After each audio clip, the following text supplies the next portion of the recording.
तुम्हारा काम है खाना बनाना तो वही किया करो, चिढ़ते हुए अमर अपनी पत्नी वृंदा से कहता है। दरअसल वृंदा अपने बड़े होते बच्चों और अमर के बातचीत के दौरान बीच में बोल देती तो अमर चिढ़ जाता और ऐसी बातें सुना देता था ताकि वृंदा जवान हो रहे दोनों बेटों और उसके पिताजी के बीच दखल अंदाजी ना करे। अमर में अहम कूट कूट के भरा था। उसे ये भ्रम था कि वो दुनिया का सबसे ज्ञानी आदमी है और उसके सामने सारे लोग मूर्ख हैं। वो अपने आगे वृंदा को कुछ समझता ही नहीं था। वृंदा को आए दिन मूर्ख, बेदिमाग, अनपढ़ समझता था और अमर को लगता कि कहीं बच्चों के दिमाग में उसके खिलाफ जहर न भर दे। इसी डर से अमर हमेशा वृंदा को इस तरह के ताने दिया करता था, जबकि वृंदा घर परिवार के साथ साथ अमर के ऑफिस के थोड़े बहुत काम भी किया करती थी। घर परिवार और बच्चों की देखभाल भी बखूबी निभाती थी। घर से बाहर तक वृंदा ही सारे काम करती थी। अमर सिर्फ और सिर्फ ऑफिस का काम करता था। उसे तो पानी भी हाथ में चाहिए होता था। घर यानी वृंदा की जिम्मेदारी, यहाँ तक कि बच्चों के स्कूल से लेकर दुख बीमारी में घर से डॉक्टर तक का सफ़र वह अकेले ही करती आ रही थी।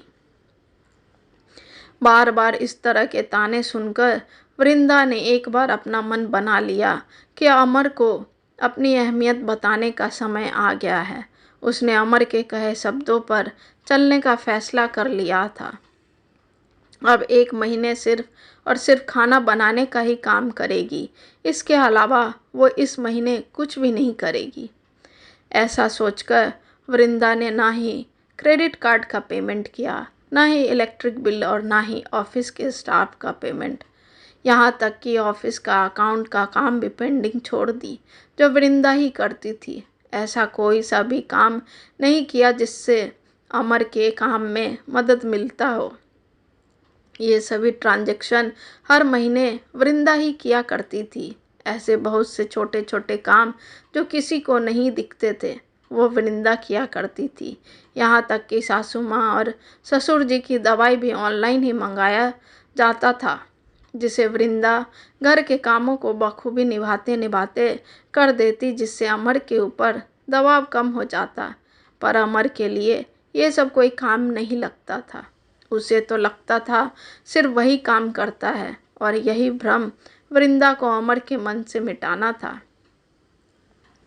अमर एक बड़ी बिजनेस की कंपनी चलाता था जिसमें वृंदा थोड़ी बहुत मदद करती थी। घर के कामों को जल्दी से निपटा कर कभी कभार ऑफिस भी जाती थी, पर उसके इस काम का कोई महत्व किसी को नज़र में नहीं था। जब पूरे 1 महीने सारे के सारे बिल पेंडिंग हो गए तब अमर को चारों ओर से फ़ोन आने लगे। आपका बिल पेंडिंग है और आपको पेनल्टी भरना पड़ेगा। अब अमर का गुस्सा 7वें आसमान पर था। इतनी छोटी गलती के लिए बड़ी भरपाई करना पड़ेगा। अब गुस्से से लाल पीले होते हुए वृंदा को आवाज़ लगाता और कहता है, तुम दिन भर करती क्या हो? तुम्हारी वजह से आज सभी बिल पेंडिंग है और उसके लिए अब एक्स्ट्रा पैसे भी भरने पड़ेंगे। अमर की आवाज़ सुन वृंदा की सासू माँ भी आ जाती है और वो भी शुरू हो जाती है। अरे बेटा, मेरी दवाई ख़त्म हुए 4 दिन हो गए, इस बार बहू ने मंगाया ही नहीं, पता नहीं क्यों किया। ऐसे तो समय से पहले ही सब कुछ आ जाता था, पर इस बार पता नहीं क्या हुआ है बहू को। वृंदा वहीं खड़ी चुपचाप सुन रही थी, फिर हल्की मुस्कान दबाए हुए कहती है, हाँ, मैंने इस बार कुछ पेमेंट नहीं किया, ना ही कोई बिल, ना ही कोई स्कूल फीस और ना ही माँ और बाबूजी की दवाई। आप ही कहते थे ना तुम्हारा काम है सिर्फ खाना बनाना, तो मैं वही तो कर रही थी। अब आप जाने और आपका बिल, ये सब तो मेरे काम है ही नहीं, तो भला मैं कैसे कर देती? आपकी नज़रों में मेरे काम की कोई अहमियत ही नहीं है, तो भला मैं क्यों करूँ ऐसे काम? माँ जी को भी यही लगता है कि मैं कुछ नहीं करती, तो आप लोग देख लो आज से अपना अपना काम। मैंने तो ऑनलाइन सब सुविधा देकर आप लोगों की आदत बिगाड़ दी थी, और बदले में क्या मिलता था मुझे? बेअक्ल, मूर्ख, नासमझ, यही नाम दिया था ना आपने अमर।